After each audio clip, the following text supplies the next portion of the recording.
Hezbollah ने उत्तरी Israel को मिसाइल हमलों से दहलाने का सिलसिला जारी रखा है। 21 अगस्त 2024 को लेबनान के इस्लामी प्रतिरोध ने इजराइल पर कत्यूशा रॉकेटों की बौछार की। इस दौरान लड़ाकों ने इजराइल के प्रमुख सैन्य ठिकानों पर भीषण हवाई हमले को अंजाम दिया। समूह ने दावा किया कि लड़ाकों ने कब्जे वाले सीरियाई गोलान के स्नोबार बेस को भी निशाने पर लिया।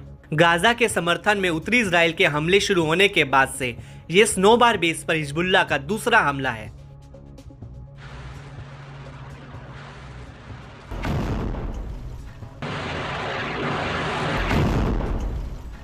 लेबनानी सीमा से 18 किलोमीटर दूर स्नोबार बेस को इजरायली सेना की उत्तरी कमान का एक प्रमुख फैसिलिटी माना जाता है। ये पैदल सेना के सैनिकों के लिए एक ट्रेनिंग कैंप के रूप में भी काम करता है। दावा है कि इसमें एक तोपखाना गोला बारूद केंद्र भी है जो इजराइल के आयरन डोम मिसाइल सिस्टम से घिरा रहता है। बावजूद इसके हिजबुल्लाह के रॉकेटों ने सेंधमारी कर इजरायली खेमे में जबरदस्त खलबली मचा दी। समूह ने यहाँ इजराइल के बड़े नुकसान का भी दावा किया है।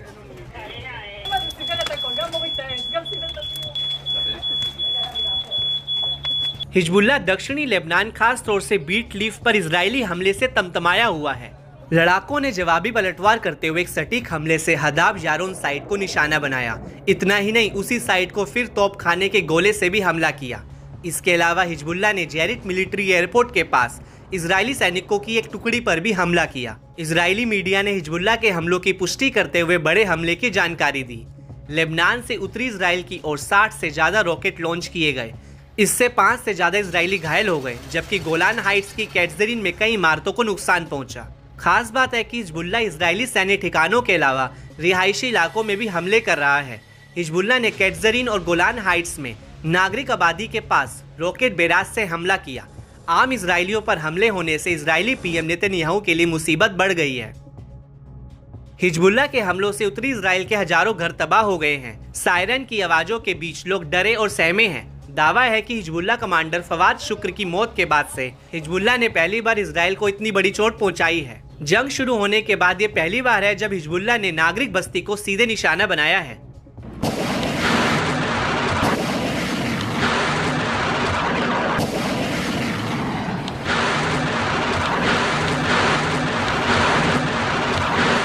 इजरायली रेडियो ने बताया कि रॉकेट हमले के बाद इजरायली सेना ने गोलान में कई सड़कों को बंद किया।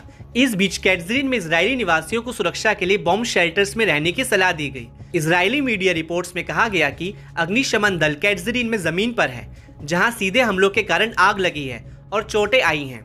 रॉकेट हमलों के चलते कब्जे वाले गोलान हाइट्स में बार बार सायरन बजता रहा, जबकि एक रॉकेट नहारिया के पास अलर्ट सायरन को चकमा देने में कामयाब रहा। वहीं सफद के ऊपर भी धमाके सुने गए।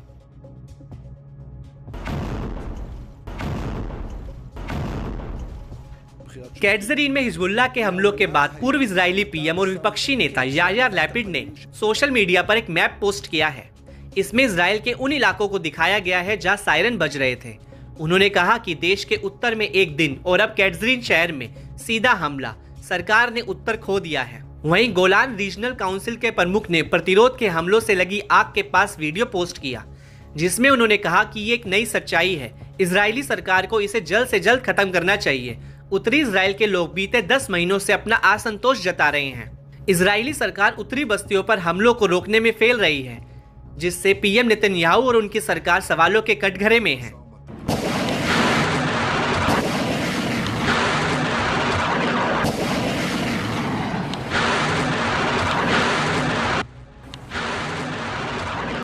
गौरतलब है कि इजरायली सेना भी लगातार दक्षिणी लेबनान में हिजबुल्लाह लड़ाकों और उनके रॉकेट लॉन्चर साइट पर बमबारी कर रही है।